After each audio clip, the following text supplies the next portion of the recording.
on the Biological Model for Psychiatry by Valerie Lynn. While there may be individuals who work within the mental health field who would agree with the soundness of the verity that complex interpersonal trauma injury sustained as children and adults needs much more inclusion in the diagnoses of individuals seeking treatment in the mental health field, the fact is that there are too many larger forces at play which keep the system where it is and what it is. I, like so many others, have learned this the hard way. In attempting to point out how things like emotional abuse and abuses as a child and an adult can be invalidated as direct causes of complex trauma, many working within the mental health field do not want to acknowledge this. Furthermore, the issue gets muddied by focusing too much upon purely physiological factors, intentionally in some cases.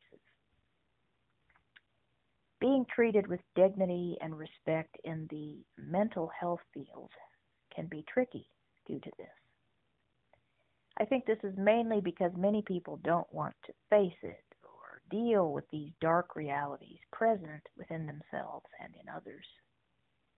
Yet I think it is safe to say that most of the emotional duress which human beings undergo, which then may lead to mental health diagnoses, is a direct and indirect cause of interpersonal trauma and abuses.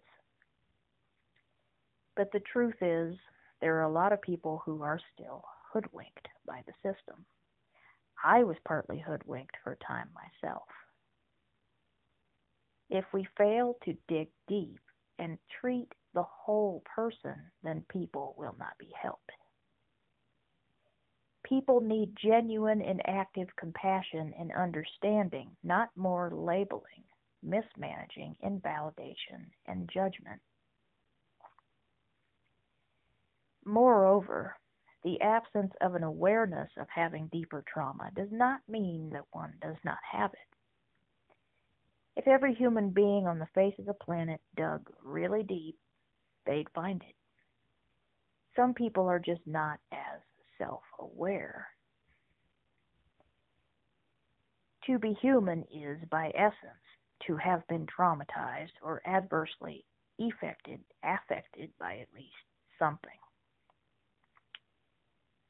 Furthermore, it doesn't matter how seemingly small or prolonged trauma is. It is all profoundly impacting upon us.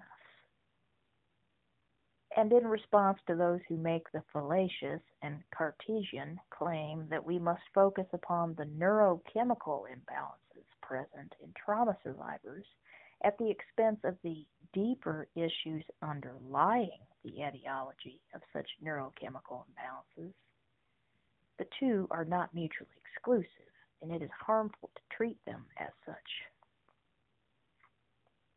And this is what we mean by treating the whole person. Therapy, medication, if necessary, and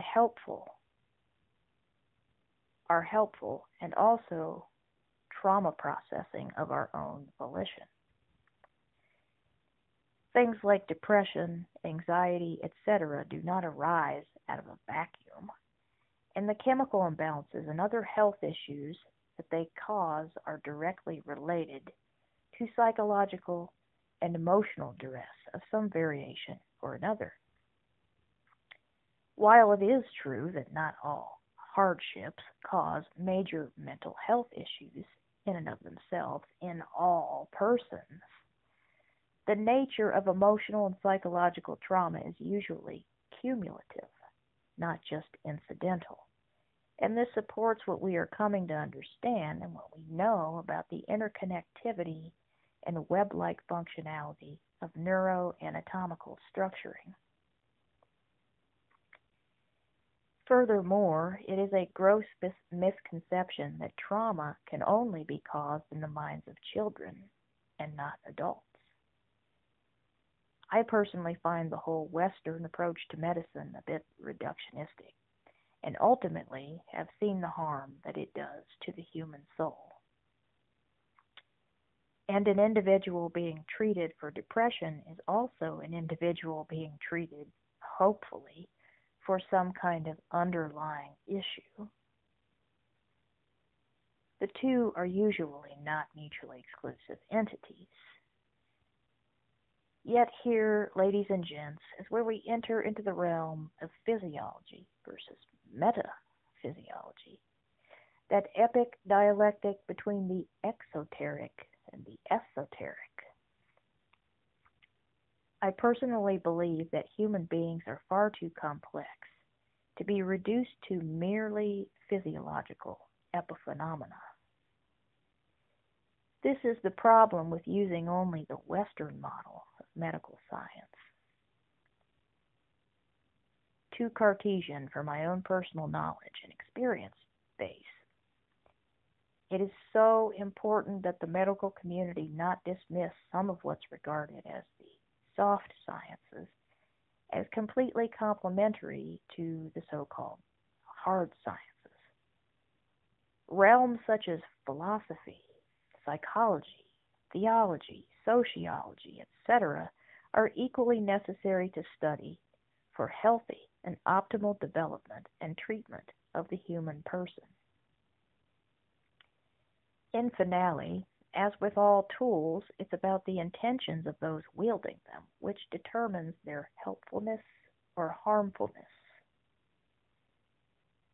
There are good people working in the mental health system, as well as not so good folks.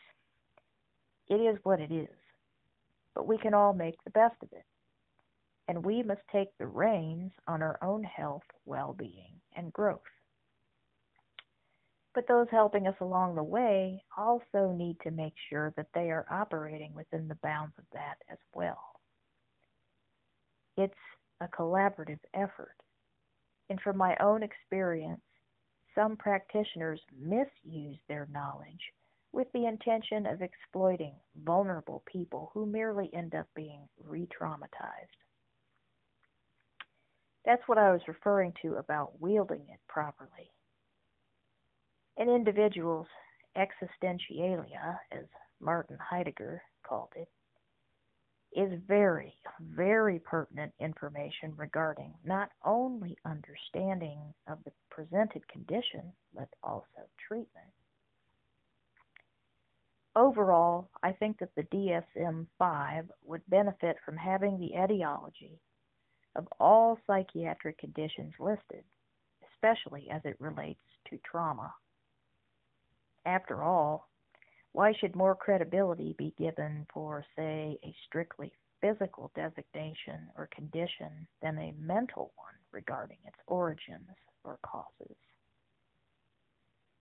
Also, we now know that the holistic model is being proven more and more comprehensive and accurate as far as diagnosis, prognosis, etc. are concerned.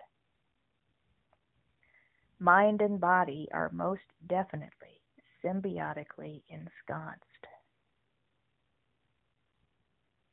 Hopefully, as our knowledge and understanding expands, we will begin to grant more robust medical credibility to trauma-related conditions, which cannot be strictly classified as having a physiological and/or neurophysiological etiology.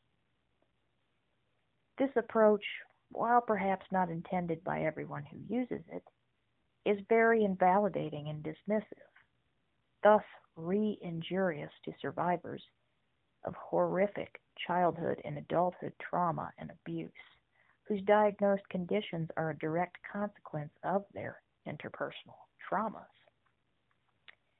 The biochemical model for psychiatry is also understood by most medical professions and laymen alike as being mere postulate.